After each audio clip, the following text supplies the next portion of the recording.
Nobody said this stuff makes any sense. We're hooked again. The point of no return. See how the buildings burn, light up the night.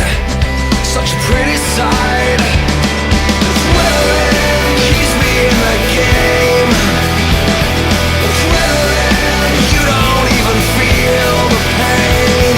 Wilder than your wildest dreams. When you're going to extremes, it takes adrenaline. You don't feel the pain. What is going on, everybody?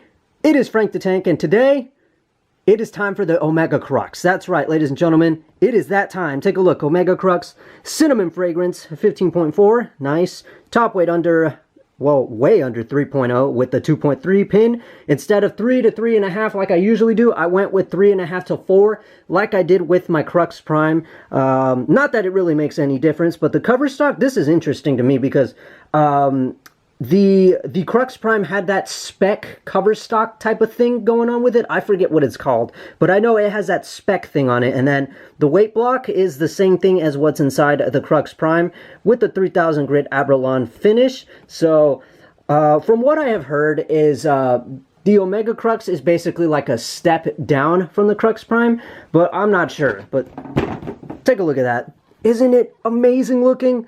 This thing looks really, really nice. And then, of course, there is your Crux Prime. Don't they look beautiful together?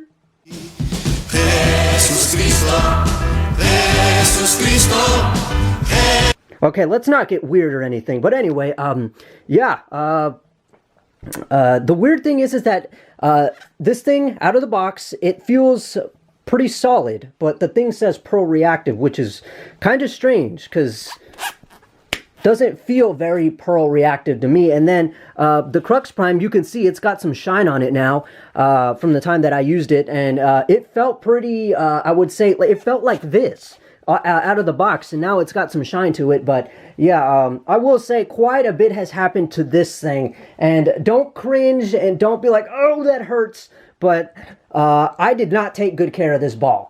I will tell you, let me, okay, so what I have done with it is I've used it a lot, and then I would toss it into my car where it would be hot as hell, and sometimes it would be really cold, and yeah, you can see, look at what has happened to it. These weird things. That is a result of the cold weather right there.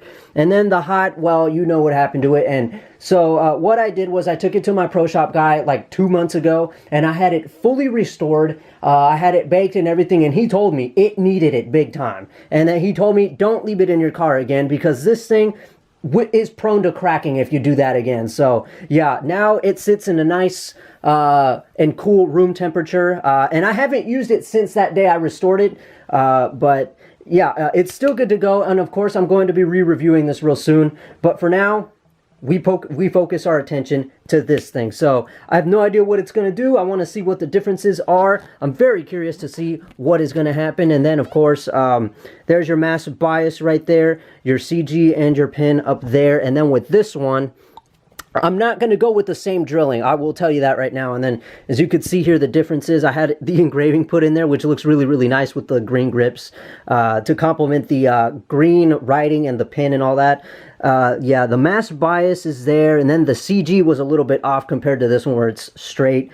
Yeah, I had it drilled pin up with the pin way up there, and it worked really, really well. If you haven't seen my old Crux Prime video, take a look. It worked really well like this. So, yeah, I wonder what this thing's going to do, and I have no idea what layout I'm going to go with. I'm going to talk to my Pro Shop guy, see what we can put together, and yeah, so let's go ahead and let's see how this thing goes on the lanes compared to this.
goes number 10.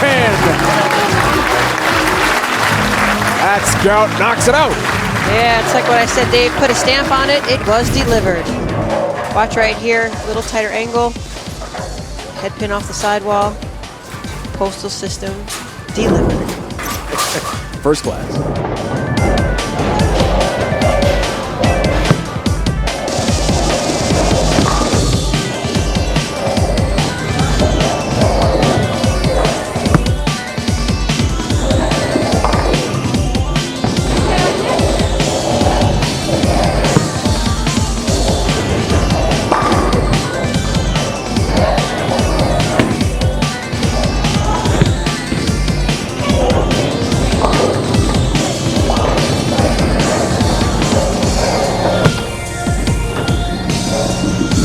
Do I even need to be here?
How about you?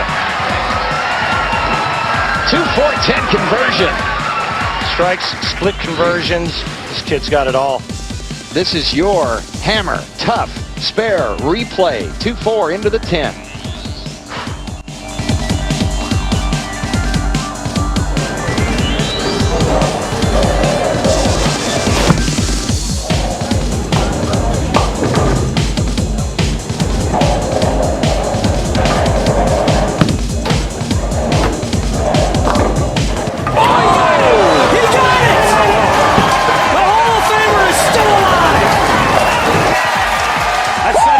God, he bashed that 110 out of the back head. Get up, Arlington! Randy, what do you know? He knew exactly what he was doing. Good Lord, that's like something you see on SmackDown on Fridays. Oh, my.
Okay, everybody, that just about wraps it up for the Omega Crux. So, my overall thoughts on this ball after throwing it for 3 games are it's basically like a step down from the Crux Prime and the UFO. I mean, don't get me wrong, it still had like a good amount of hook potential on it. It's still very powerful going through the pins, but it just wasn't really up there with the UFO and the Crux Prime. But that's okay, because if you love the Crux Prime and the UFO and you get yourself in a situation where those things are hooking way too much and you need to go a step down, then that's when the Omega Crux can come on in. Another thing I noticed while I was throwing this ball is that it didn't necessarily have that snappy checkmark type of a hook on the back end unless I slowed it down. For game 1 and 2, I put some juice on it. I threw it at 16 miles per hour.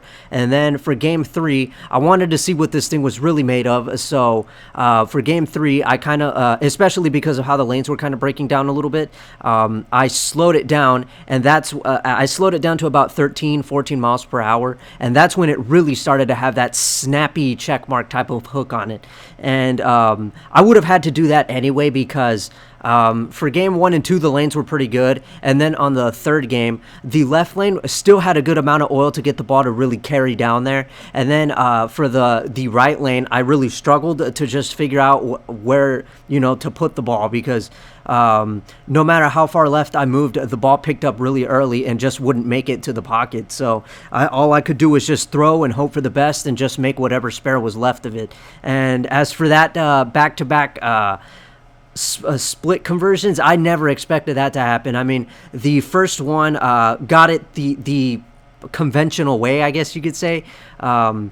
And then the next one, I threw it and I was way off, and instead of getting it in between the 2 pins, I got it on the wrong side of it, and I just so did not expect that pin to bounce off the wall and come back. But that was so awesome, and you could see my reaction. I just stood there and was like, well, okay then, moving on. But yeah, that was really cool that I managed to capture that. I couldn't believe it myself. Okay, now going on about that thing that I said in the beginning, how my form was a bit off because my sliding leg was feeling a bit sore. It was. I don't know why. I had this slight pain in my thigh. I don't really know why, but a lot of you are probably going to say maybe it's because I've been bowling way too much. The truth is, I don't bowl like every single day like a lot of other people do. I don't believe in like completely overdoing it and wearing myself out to try to get better. That's not how I roll. I actually like take care of myself when it comes to bowling.